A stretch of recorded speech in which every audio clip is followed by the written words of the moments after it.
儿呢？啊，你好，你是谁呀？天意呢？我是辛小颖。谁？我是房医生的同事，他现在喝醉了，我跟他在一块儿正送他回来呢，你能不能出来接他一下？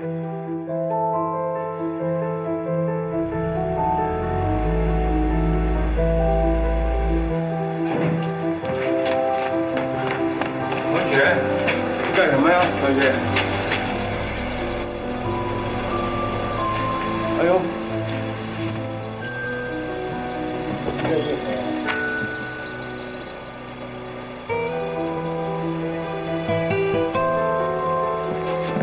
哎呦，喝多了？怎么喝这么多呢？那可可，出来搭把手。停！哎呦！这怎么了？哎呦，怎么喝这么多酒呢？来，你使点力，我跟你一起。来，有杯。来了！哎呦，天意怎么喝这么多酒啊？窗门打开，窗门打开。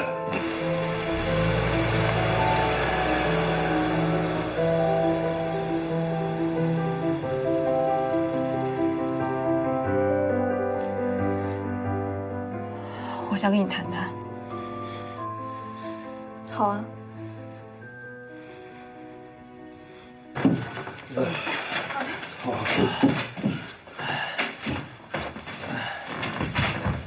鞋子脱了。哎，好。没事啊，没事。眼镜我给他。哎呀，好。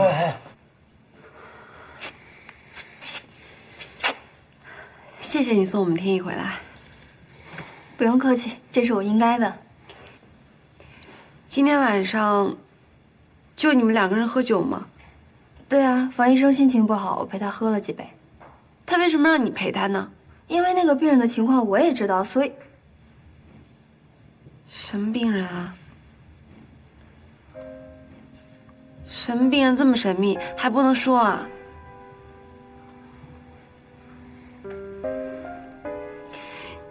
你怎么不说话了呀？这个我真的不方便告诉你，你可以等房医生醒了之后你自己问他。你是不是对我们家天意有其他的想法呀？什么意思啊？如果没有意思的话，为什么他喝醉酒了你送他回来呀？因为他喝醉酒了，所以我才要把他送回来。我跟房医生的关系，你可以等他醒了之后你再问问他。那他这一路上是不是都靠着你回来的呀？是，他偶尔会靠在我的肩上，我怕他磕了头，我偶尔也会搂着他护着他。白小姐，我好心劝你一句，你与其花时间在这儿怀疑自己的丈夫，还不如花时间去关心他。天不早了，我得走了。白雪，你没事吧？天意呢？啊，在你爸房间里呢。怎么了？这，小雪回来了。他怎么睡这儿了？他那个什么，喝大了嘛，扶不上楼嘛，让他在我这儿躺躺。你来陪陪他吧。不用了，让他睡吧。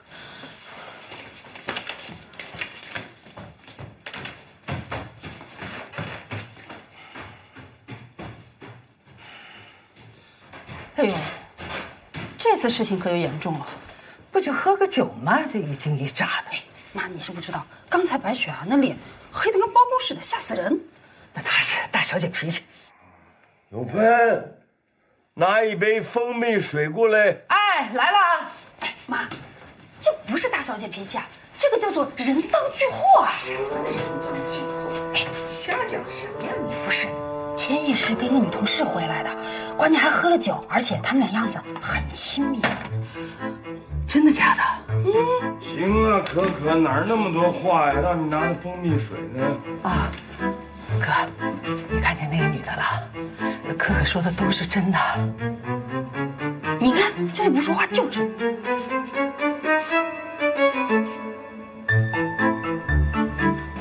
哎呦，这女的要是打翻醋坛子啊，可就麻烦了。哎。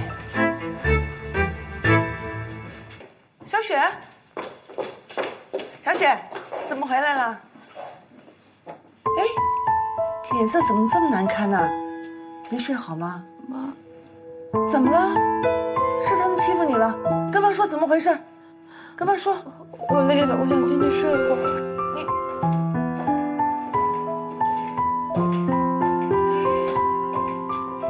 哎呀！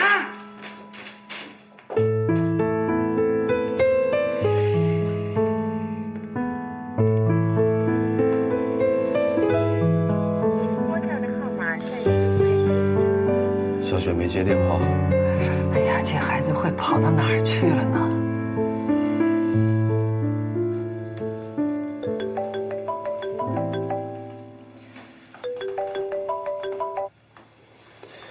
喂，你在哪儿啊？我在我爸爸家。为什么小雪一大早自己回来了？你老实跟我说，你现在在哪儿？我真的在我家。你马上给我回来。知道。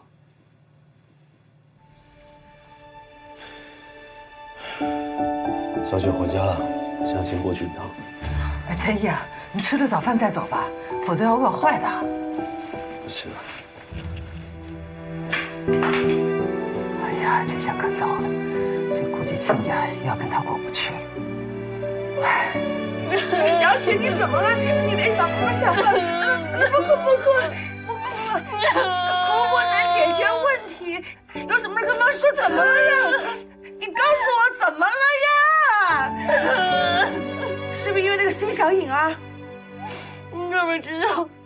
他昨天跟那个护士处喝了一晚上酒，他是不是不爱我了？他是不是爱上别人了呢？乖，不哭了啊，乖，不哭了。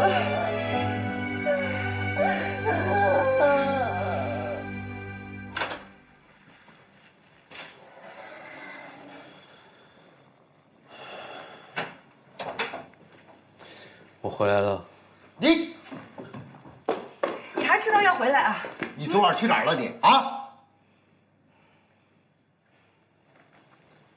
我昨天喝醉了，睡我爸那里。你为什么不接我电话？我太累了，没看见手机。别说那些有的没的，我问你，辛小颖是谁？哎，我们俩能不能一个人提问题啊？那就我问了，你我问你，辛小颖是谁？医院的一名护士，跟你什么关系？只是同事。同事。那你为什么要跟他喝酒喝到半夜，还让他送你回家？你还靠在他身上，你有没有伤害小雪的心情啊？我是喝多了，他帮忙送我回家，除此之外没有其他的。哦，那就是小雪无中生有、无理取闹了。小点声。我干嘛要小声啊？他勾三搭四欺负我女儿，我还不能说了。之前有什么个前女友，现在搞一个小护士。哎，外面女人真的那么好？干脆离婚呐！离了婚之后就没人管你了。你瞎说什么呀？你就愿意小姐离婚吗？他整天让我女儿伤心难过，从来就没好脸色。这个婚干脆离了。行了，田野，这周你把医院工作交接一下，下周给小雪去美国，就这么定了。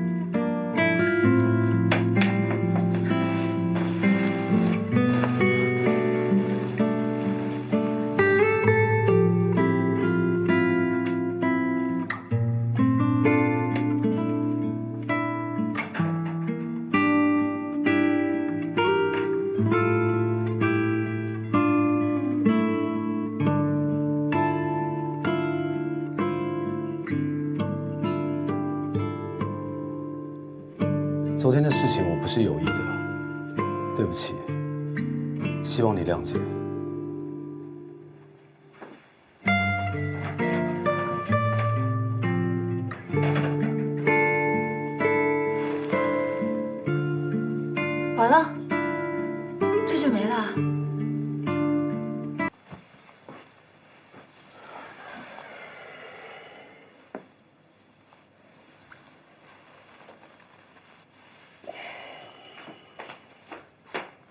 唐天意，你刚刚那是什么意思？你那样就算跟我道歉了吗？是，那就是我的道歉。哪有老公像你这么道歉的？你不觉得你应该给我解释一下昨天晚上到底是怎么回事吗？我喝醉了，对不起。我跟女同事喝酒，对不起。如果我让你伤心难过了，我现在跟你道歉，对不起。你满意了吧？喝醉了就可以理直气壮，说对不起就完了吗？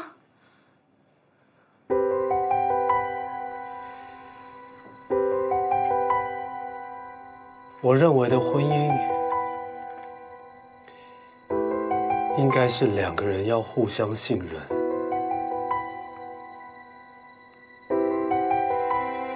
我已经告诉过你，什么事情都没有发生了，你为什么就是不相信我？结婚的时候我就告诉过你，我不会三心二意。难道你现在要我用一堆证据来证明吗？我现在不管说什么做什么，你就是不会相信我。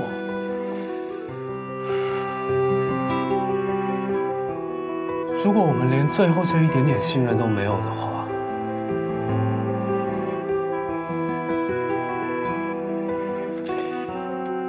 那就按照你妈的意思，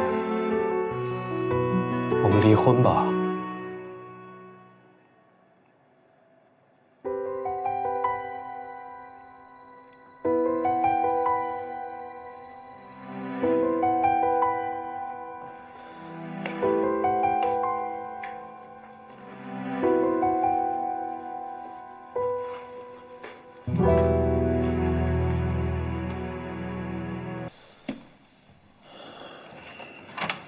方医生好。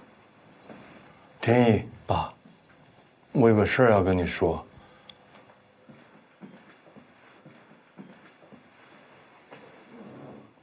我有个要求，你一定要答应我。就是这个事情，绝对不可以跟家里任何一个人说。你要替我保这个密。大学学的什么专业？你管得着吗？我希望大家都跟往常一样，就开开心心过日子就是了。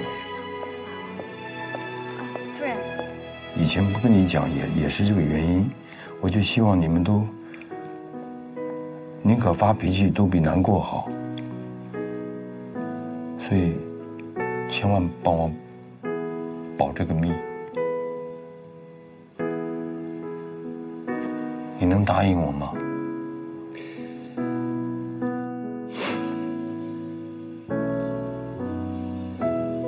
我答应您。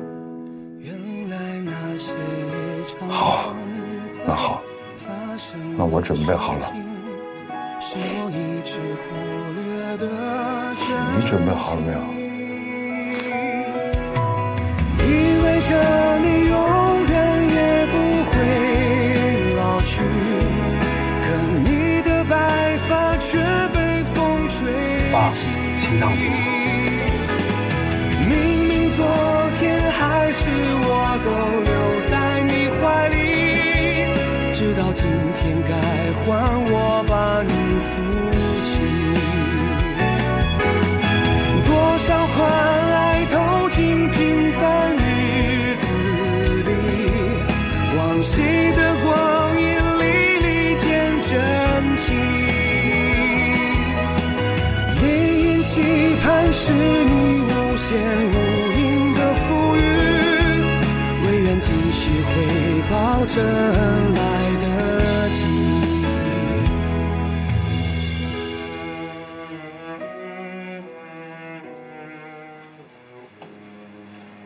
王医师好。王医师好。方医师好。方医师好。他们都认识你啊？你是他们领导啊？算是。嘿，我儿子真厉害。爸，要不坐这边休息一下？啊，我没事儿，我没事儿。哎，我倒是担心你有事儿，你别吓着了啊！万一真检查出什么结果来的话，你当你的医生，我当我的病人，爸爸思想上早就做好准备了。啊，真的，你要是有事儿忙的话，你就忙你的，我没事，我待会儿就自个儿回家了。没事，我有时间。哦，哎。滴答那根咚，里那根咚，小城故事多。怎么突然唱起歌了？高兴啊！高兴啊！你今天能一整天都陪着我，我很高兴。看你在医院里头这么有出息，我也很高兴。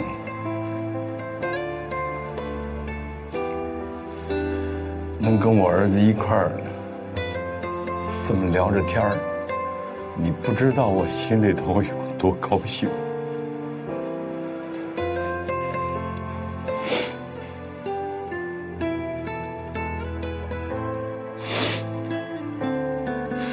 哦，今儿晚上回去吃饭吧，我让姑姑给你做你最喜欢吃的糖醋排骨。爸，我得看时间。啊，对，哎呦，我老忘了你是医生，医生忙，对，工作重要。那有空你就回来啊。好。现在烫山鱼到你身上了。哒哒里根儿刀，滴根儿那根儿刀，哒哒里根儿滴根儿刀。欢迎你们来做客，当根里根当当，小城来走。小车来了，赶紧进去。你回来啦！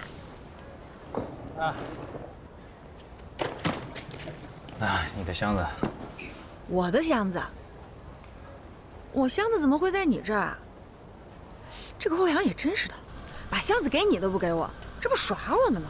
我得检查一下。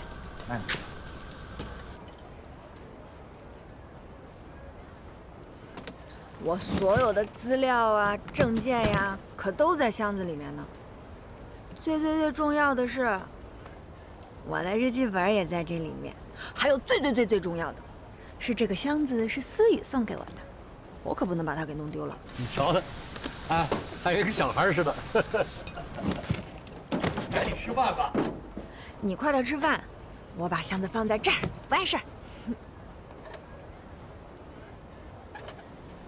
Boyfriend， 刚才拖箱子走过去这男的，是梅雅的男朋友，从小一块长大，都是孤儿。我知道，这陈哲就在我们公司销售部上班了，相濡以沫20年嘛。陈哲在你们公司上班？嗯，你的员工？嗯。这是你最爱吃的麻辣小龙虾啊，尝尝味道怎么样？叔啊，您来吃吧，别做了。你们先吃吧，还有2桌客人菜要走啊，别等我了啊。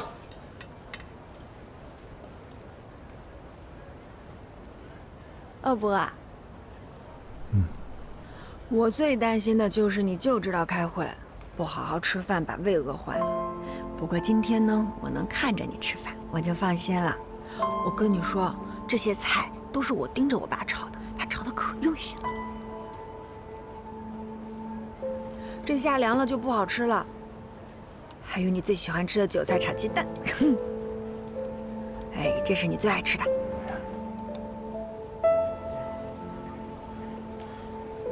你跟我来一下，我有话跟你说。说什么？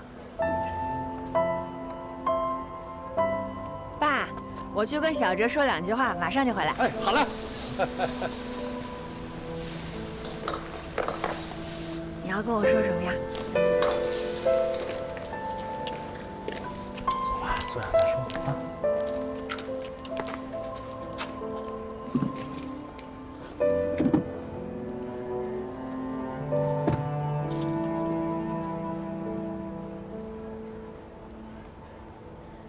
你到底要跟我说什么？你赶紧说啊！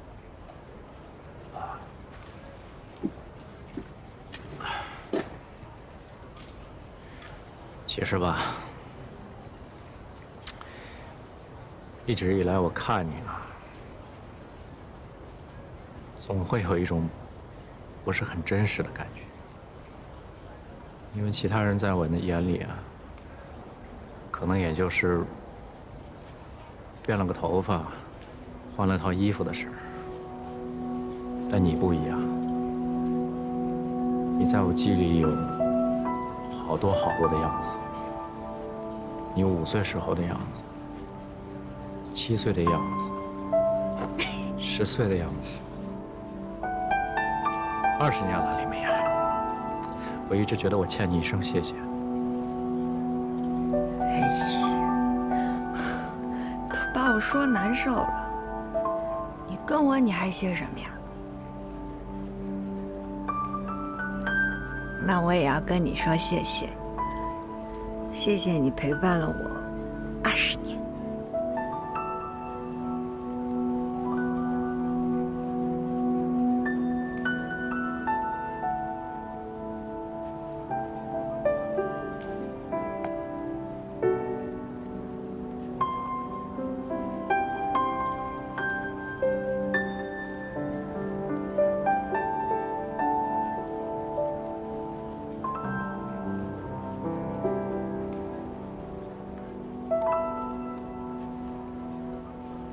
这哥们不是要求婚吗？不会吧？跟这儿求婚，那他也太没想法了。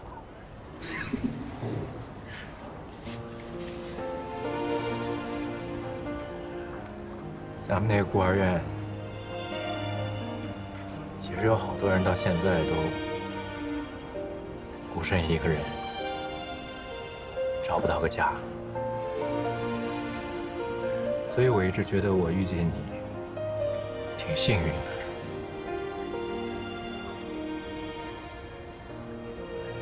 我遇到你之后，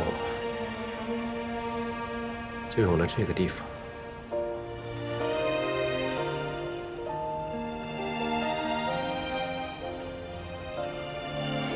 你累不累？我累。那你愿不愿意一直这样背着我？哎呀，爸，陈哲说他愿意一直这样背着我，我老了他也背着我。好，快，赶紧过！麻辣小龙虾马上出锅，快！小龙虾，嘿，就这个路口，这么多年你风里来雨里去的一直在等我，等我一块吃饭，等我放学，等我下班。所以我一直觉得我应该对你说一声谢谢，谢谢你，谢谢你给我这个家，谢谢你选了我做你的情人。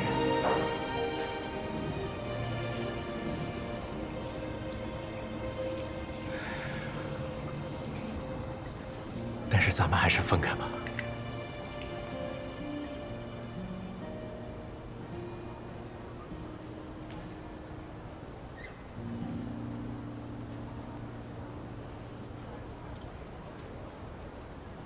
我们分手吧。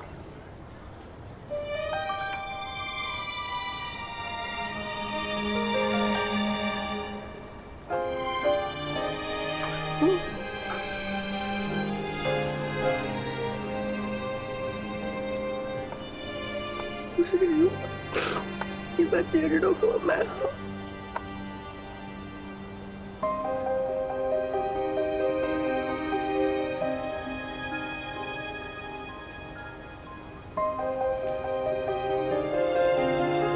这是你去欧洲之前送我的小红豆。哎呀，20年，你叔叔对我也很好，这个家也很温暖，菜也很好吃。但是美雅，再好吃的菜，20年也吃腻了。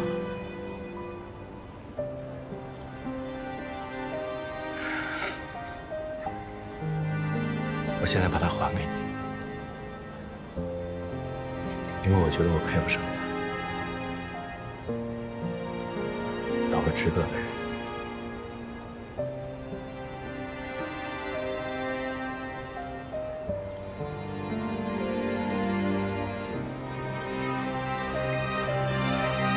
完了。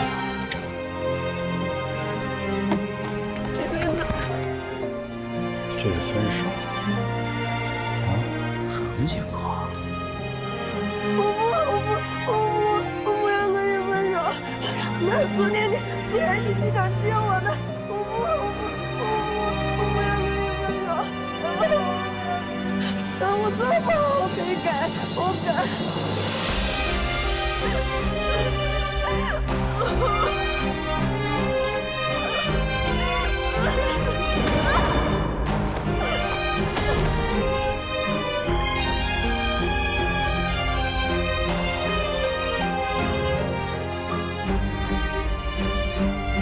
过分了啊！过去看看。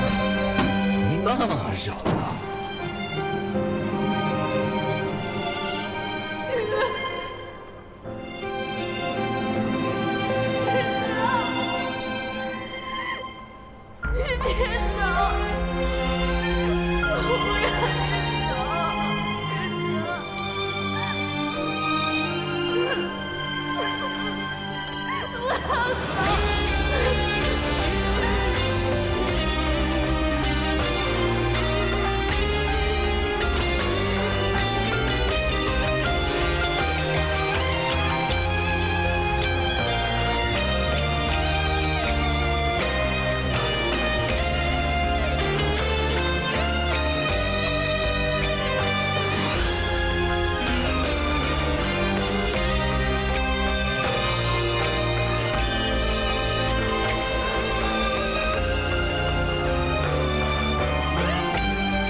受伤了没有？来，起来看，你没事吧？伤了没有？你疯了，追汽车啊！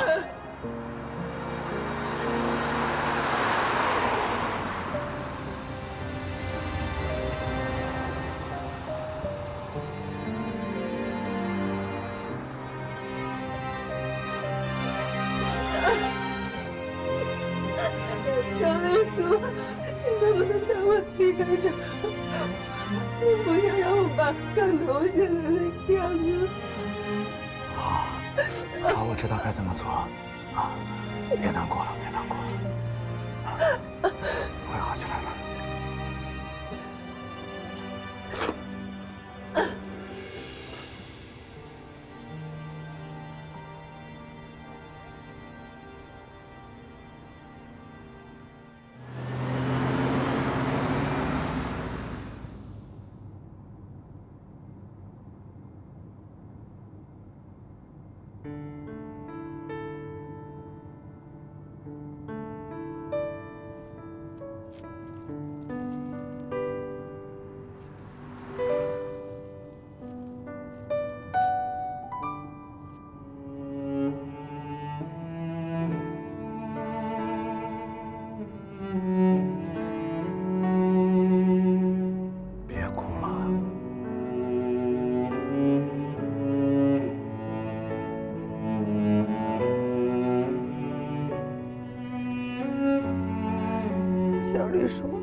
带我去芳华国际闭嘴，要701吗？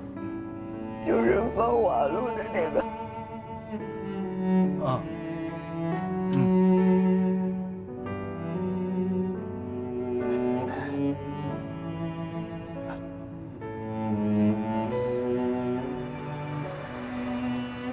我的青春岁月，我们所有滚烫的誓言，一直以来我所坚持的信念，在陈哲离去的那一瞬间，被他呼啸而去的车一并带走了。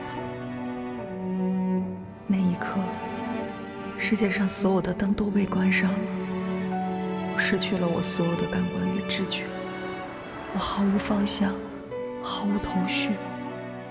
没有过去，没有未来，我被留在了一块空白地带，成了一具空皮囊，只能原地等待，等待着被风干，被碾碎，却再也没有我的陈哲来救我了。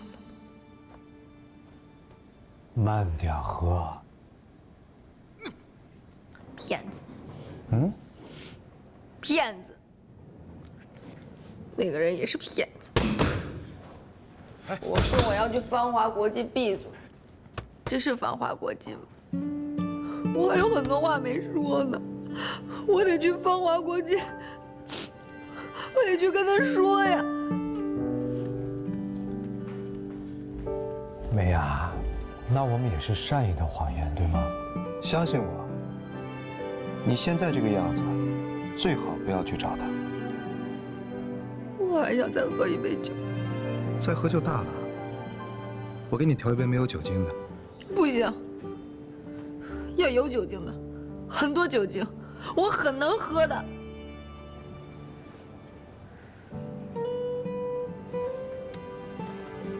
拜托了，杨丽茹。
你老来这儿有意思吗？有意思。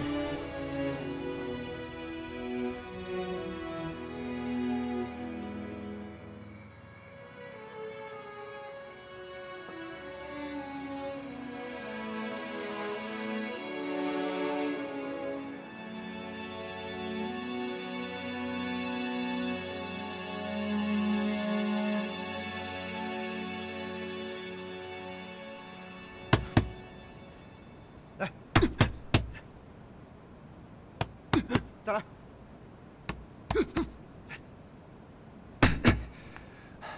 好，谢了，今天到这儿吧。啊，小李说：“我们现在在哪？”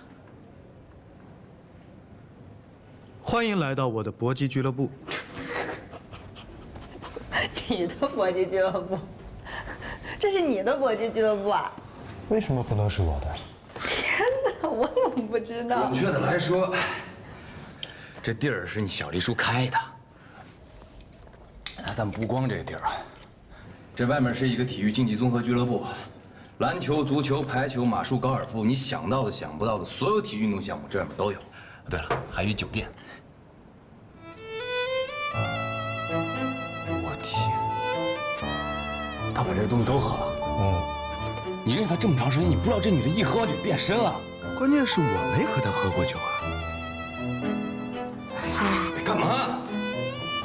从小到大最讨厌别人摸我头了，你。我从小到大还最讨厌别人出这么多汗呢。咦，你平常就是在这个地方练习挨打呀？啊！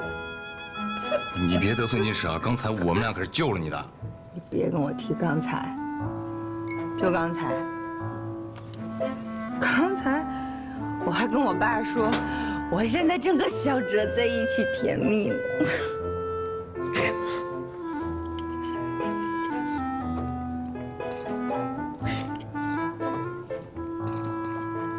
要我说，你真的没必要为那么一个男人在那儿伤心难过，纯属浪费生命。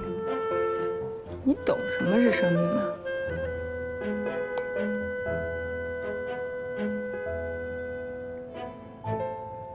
我在孤儿院的时候，因为我瘦小，那些男的他们都欺负我。每次欺负我的时候，都是小哲挡在我前面保护我。他为了我，老跟别人打架，他被人打得浑身青一块紫一块，他什么都不说。小时候，还是小时候，我不喜欢吃肥肉。每次吃饭的时候，我就把肥肉给吐出来，存到手心里。小哲看见了，就会跑过来，然后把我手里面的肉抢走，然后装在自己的口袋里面。他口袋里面从小到大老是油乎乎的，老是因为这个还老批评他。他一点都不难过，他每次他看见我，他就笑，你知道吗？他像个英雄一样。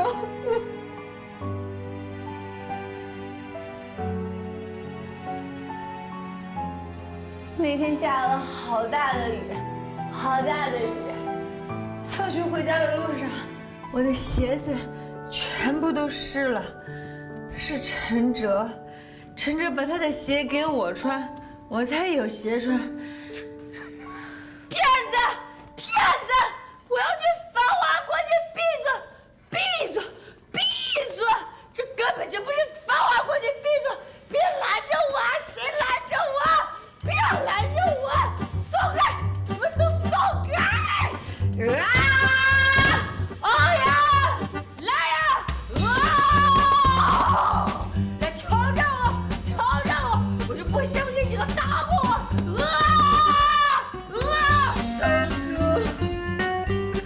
我爱你，我不能跟你分手。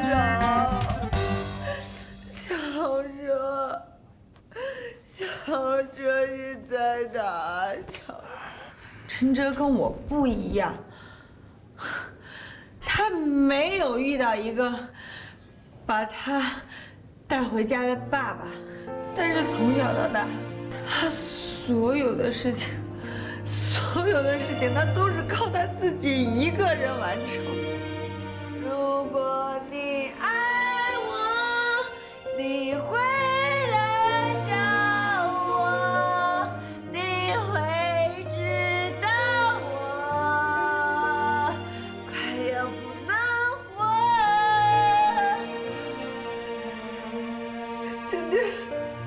今天我们分手了，我也不知道为什么，我真的不知道为什么他就跟我分手了。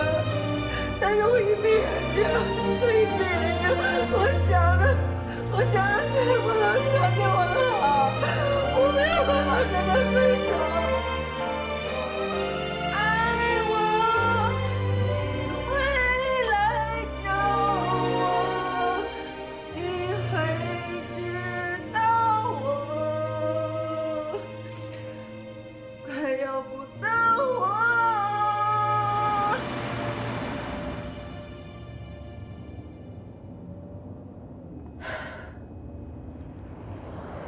小蕊，妈妈现在这个样子，是不是特别可悲呀？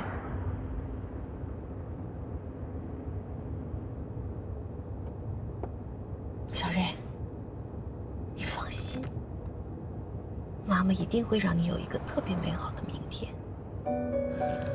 可是你这辈子千万不要走妈的老路，这辈子一定不要相信甜言蜜语的蒙骗，去选择和一个利欲熏心的人在一起。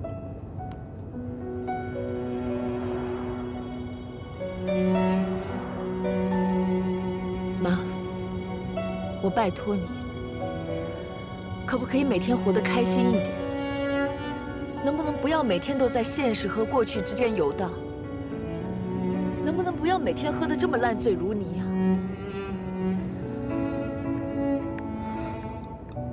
妈，我求你，面对现实，可以吗？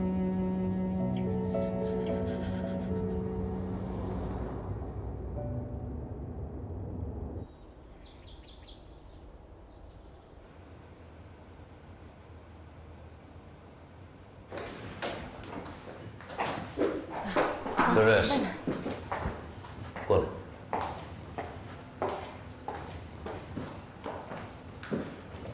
坐。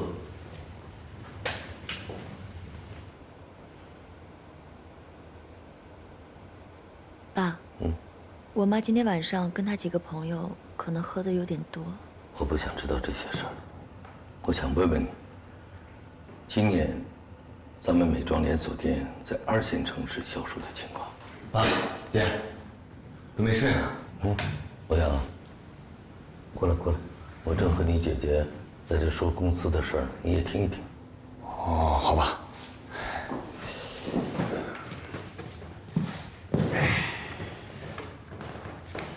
我问你姐，咱们今年美妆连锁店在2线城市的销售情况，亏损不少吧？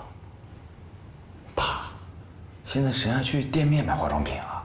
人家都在网上买，直接送到家里，特别方便。我看咱们公司那些连锁店面干脆关了得了。那你在网上销售这一块有什么想法？其实我觉得，爸，关于关闭2线城市美妆连锁店面的事情，2年前我就跟您提过了。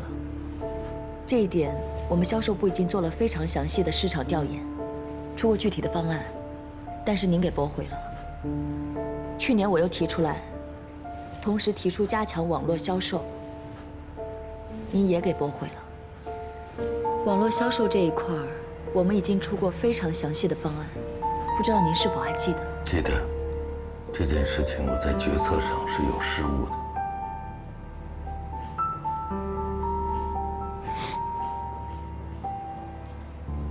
这样吧，这件事情啊，我就交给你们两个，你们两个共同出一份网上销售的方案，越快越好。行了，早点回去休息吧。那行，爸，我回去睡觉了。姐，我先回去了。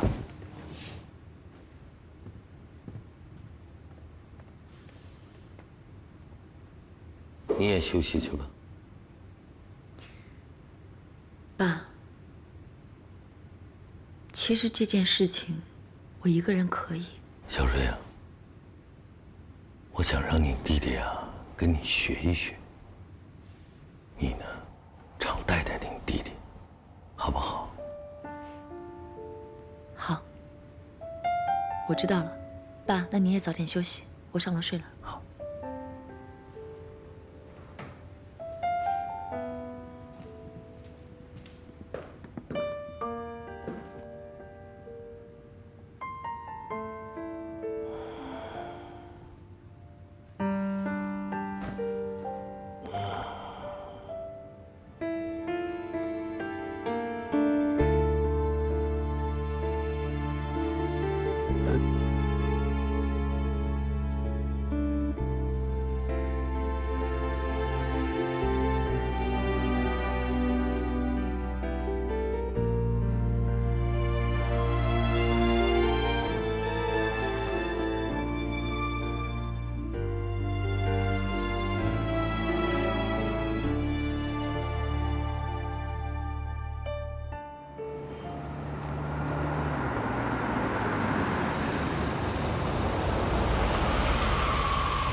醒了。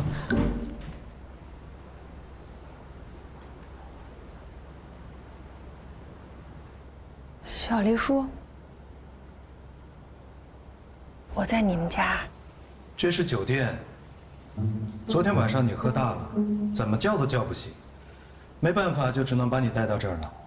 不过你放心，我昨天晚上在隔壁房间睡的。哦，饿了吧？给你10分钟洗漱，我在楼下等你。好。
当当当当，咖啡。我刚来的路上刚好碰见你秘书给你送咖啡，我说你给我吧，反正我要来你这儿，而且我是大长腿，又不穿高跟鞋，肯定比他快。有事吗？姐，昨晚的事儿呢，我已经认真想过了，你可千万别听爸的啊！你自己弄就行，我就别瞎掺和了，别再给你添乱。爸让我带你，自然有他的道理，你照做就是了。姐，你别生爸的气，很显然爸老古董了，他哪能有你的远见卓识是吧？这眼看着现实就果真朝着你说那个方向发展了，他又不好意思承认呗。我看老爷子昨晚上就是想找个台阶下，正好我回来让我赶上了，他拿我说事儿呗。是表面上说是让你带的，我其实你也知道我哪这块料啊！你要把我带出来了，估摸着咱们公司美妆部都得关了。你还有事吗？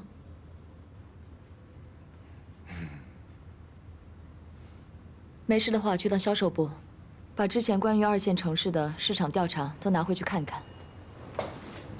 是不是跟你销售部经理陈哲要啊？对。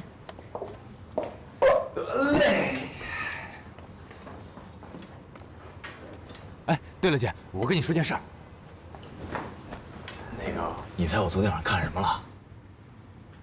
我刚好目睹了陈哲还箱子的全过程，那简直就是一场分手大戏呀！那林美雅都疯了，是我跟黎东救的场。怎么救的呀？你说巧不巧？林美雅家大排档正好就在黎东家老饭馆对面，我跟黎东这吃饭呢。总之，我跟你说，那销售部的那个陈哲真不是个东西。说完分手，把人女孩往地上一推，上车就跑了。人女孩在后面嗷嗷哭着追车，嗷嗷喊啊！当时那场面简直了，我告诉你都没法形容。满大街人都看着呢，嫌丢人，让我跟黎东带他走，还不能让他爸知道。你说我跟黎东也不能见死不救，是不是？你还打算在我这儿闲聊多久？我马上消失啊！立即消失。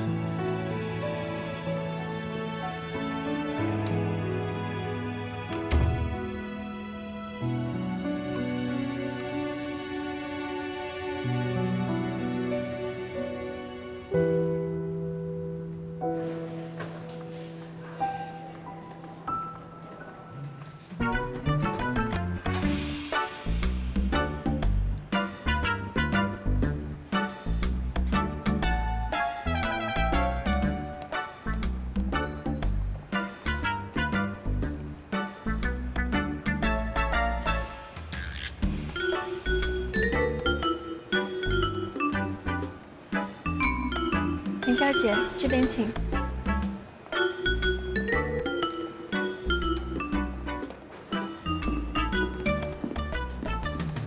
小姐，请坐。谢谢。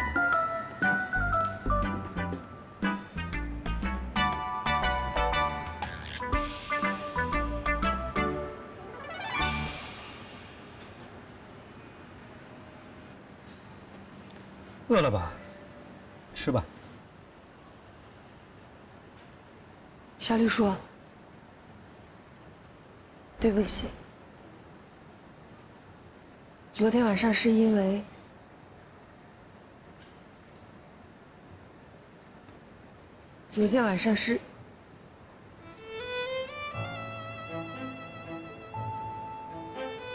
你懂的，再加上我喝了那么多酒，所以就没有控制好我自己的情绪。最重要的是，没有控制好自己的行为，对你还有你的好朋友欧阳，造成了很大的困扰。我知道的，我真的不是故意的，我也觉得挺尴尬的。我以后一定不会再这样了。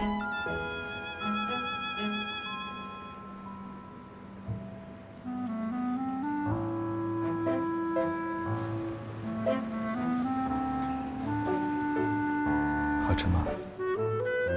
好吃啊，好好吃啊！小黎叔，我对蛋糕的要求很高的，蛋糕真的很好吃。好吃多吃点，不要浪费了一顿美味的早餐。对了，小黎叔，还想拜托你，昨天晚上的事情，千万不要告诉我爸，因为他有高血压，我不想让他担心我。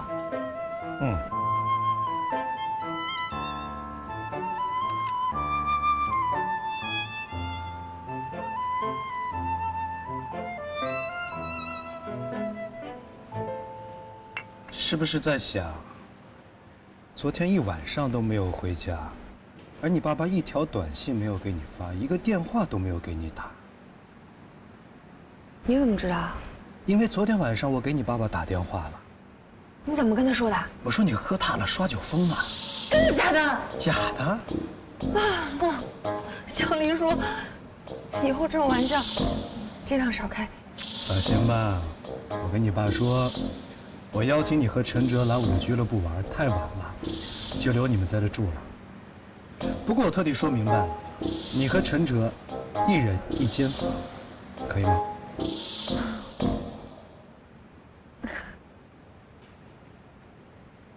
小黎叔，你想的真的很周到，谢谢。不客气。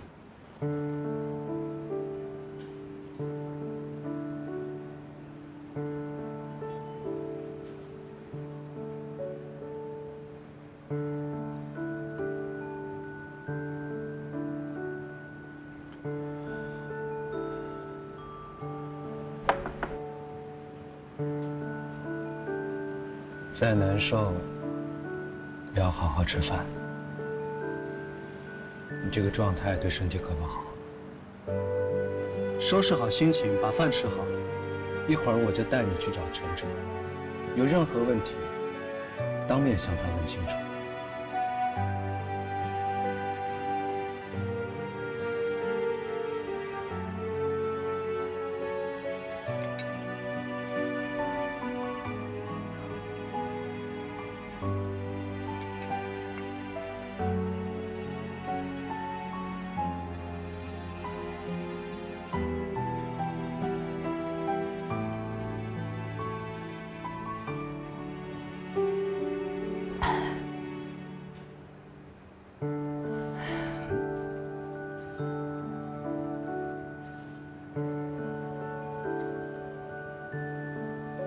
女主，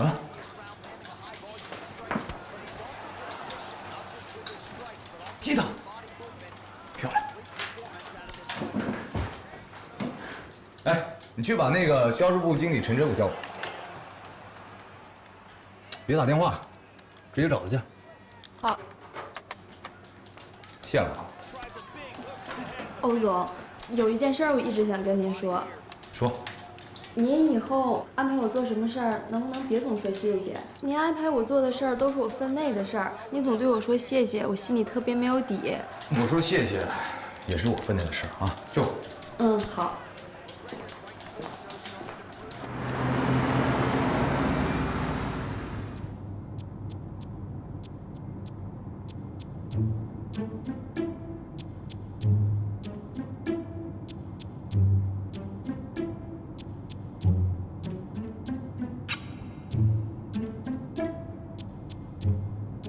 小驴叔，刚才的酒店是你的？对啊。那里面的一切都是你的？没错。那咱们刚才路过的那个高尔夫球场、马术俱乐部，不会也是你的吧？猜对了，这些全部都是我的。难怪呢，我对上了。对上了？对上什么？嗨，以前呀，我看你的那个老店，老是奇奇怪怪的。